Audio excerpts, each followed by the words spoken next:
Well, hello there, and welcome to book club number 2. We're going to be reading The Goldfish Boy.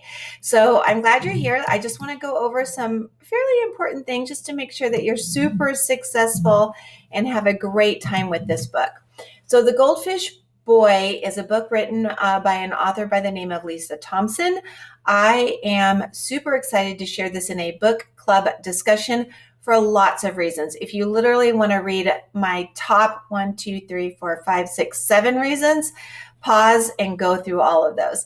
But what I will say is that having group discussions are great opportunities for students to dive deeper into the themes that are within books that they otherwise may have just, overlooked.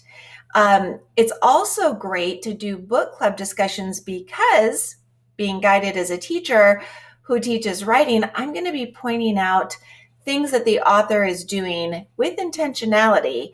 And then we're going to talk about, is that an effective approach to narrative writing? This is a great way for kids to see firsthand what writers do to draw their readers in, as well as being in a book club allows a lot of accountability because there's a day to show up, chapters to have read, and so we're all on the same page, literally and figuratively. It's a really good idea to do this. So, not to mention, it's just fun. It's fun to share a book with somebody because when we show up and we're like, what? Could you believe what happened last week? It's really a fun shared experience. So, what I'm going to tell you is that as we get ready, let me just move myself up and over into this little corner, kind of get out of the way of my own slides. So you're going to want to mark your calendar because there are specific days that we meet. You can either pick the 10 a.m. or the 2 p.m. If it changes for you from week to week, that's fine too. If you can't make it one week, not a problem. I do record it. But these live book club meetings are the most fun part. So you'll see that I've already laid out for you the dates, the times, and the chapters that we're going to be covering. My job is to make your life easier and to give your child a great experience with narrative writing. Now, I also have for you, look at me in my way again, I also have for you a calendar. Super helpful, yes? So you can see there are the dates. You could just print this off or take a picture. And by all means, this is not set in stone. If you're like, no, we couldn't do the reading the way that you've laid it out, or we like to read every day, that's fine too. But what I've basically done for this book, and hopefully you find this very helpful, is these are all about 20-page chunks at a time. And so I've gone through the entire book and I've broken out the chapters so that students can always plan on reading about 20 pages in a sitting if you do reading 5 days a week. I do not have reading you'll see listed on the Thursdays. Those are just our book club meetings. And I do not have them on Sundays. So if you do read 7 days a week, obviously it'd be less than 20 pages. This typically takes the average student who's in upper elementary to middle school ages anywhere from 30 minutes to maybe 45 minutes, depending on how fast or slow somebody may read. And please know, you could actually listen to this book on Audible and still cover those chapters. You could do this as a family read so that your child doesn't ever feel overwhelmed if you find that it's taking longer. Totally up to you.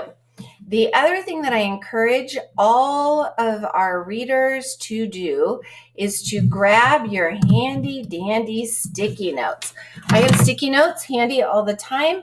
These are great for when you're doing any kind of read during the school year. They're awesome. They come in handy in history books and science books.